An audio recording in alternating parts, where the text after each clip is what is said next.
Hey y'all, I'm going to do my absolute best to deliver this message with as much organization as humanly possible, but if you know my brain, there's not a whole lot of organization going up there, so I'm leaving it in God's hands and hoping this message makes it out the way it should. As you can see, I'm talking about Jezebell today. I feel like this is a really important topic to get out, so I'm going to do my best to deliver the message of Jesus without giving the devil too much limelight, if that makes sense. But I do have to kind of get into some of the things that kind of led me to this revelation, and something that I notice when we speak about the Jezebell spirit, and all the teachings I've heard on this spirit specifically have been about her fruit. It's all about like how to recognize her and how to avoid her. They all say the same. She's controlling, she's emotional, she's over-sexual, she will distract you from God. The list kind of goes on. And all of these things are true. Those are the fruits of Jezebel. But I asked God one day, a couple days ago, actually, I was like, God, what is she rooted in? Because Jezebel to me is the most recognizable of the demonic, just because it's the one I battle with the most. I've been delivered from her, and I still battle with her today, because just because I've been delivered doesn't mean she just said, oh crap, can't mess with her anymore.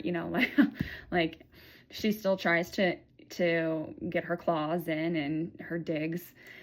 And I recognize her by the fruit that I start to produce. And so I asked God, I said, where is the root of this? Wouldn't that be way easier if you just knew the root? Like, where is she rooted at? Where is she coming from? And the other day, actually yesterday, as I was speaking to somebody in the daytime, I could hear over and over Jezebel. I recognized that this person struggled with the spirit of Jezebel, and I'm going to say men and women both can struggle with this spirit. So it is not just man, or it's not just woman.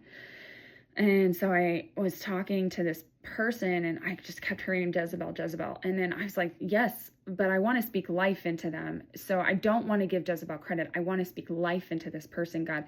So what are they rooted in, so that I can encourage this brother or sister? And I heard God say so clearly, insecurity. And as I was meditating on that further this morning, it just started pouring in. Every time we point out the fruit of Jezebel, we are feeding her in the person. Every time we point out somebody is dressing inappropriately, being over-sexual, being controlling, being over-emotional, we're feeding the insecurity. We're feeding Jezebel when we need to be speaking life. Oh my gosh, you're so beautiful. You are so smart. You are not too much. You are worthy. That's the spirit of God. God never said, go and call them out for their crap, and Paul wrote letters. They were not unsolicited letters. Like, he didn't go and give them unsolicited advice. It was Paul. Like, he had a relationship with the churches in which he was correcting. There was a working relationship. They respected him. So they trusted him. You can't just go up to somebody and go, man, girl, that fruit though, like, you missed it. And I'm very passionate about this, because I was that girl. I was that girl that felt, and I'm going to be on full display now, because now that I recognize that the insecurities that I have are influenced by Jezebel, I want to just bring it to the light. I struggle all the time with feeling unworthy. I struggle all the time with feeling like I'm fat and I'm ugly, and I can hear it all the time that I'm not enough, and that nobody will ever want to stay with me, and nobody can ever love me. And the list goes on of what she has tried to convince me of. And there's been moments I've believed it, which would then produce fruit, because it's not what you do that produces the fruit. It's what you believe. Whoa, I felt that. It's what you believe that produces the fruit.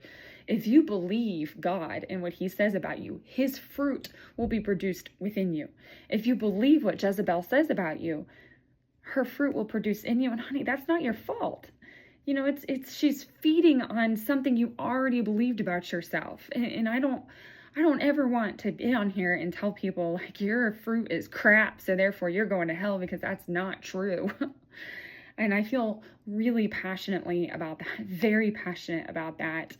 I think that our jobs as Christians is to be offensive, not defensive. I do not want to be cleaning up the fruit after it's been produced. I want to be offensively speaking life into the root so that it produces good fruit. Not, oh, look at that bad fruit. Oh, I got to be defensive now. Come on, prune it off, prune it off, prune it off. Because what happens when you prune something? More comes back. Like, you know, if I want to propagate a plant and I cut off one of the leaves with the root on it, it's going to grow even bigger in that spot. It's going to get bushier because I have pruned it. And so if you're pruning the fruit of the devil's tree off of somebody, it's going to produce more fruit.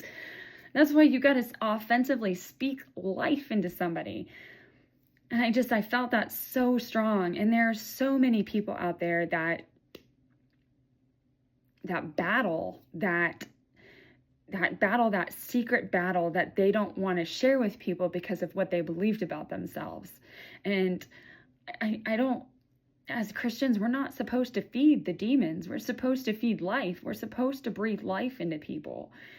And I know the hurt that causes. I know the hurt that can cause.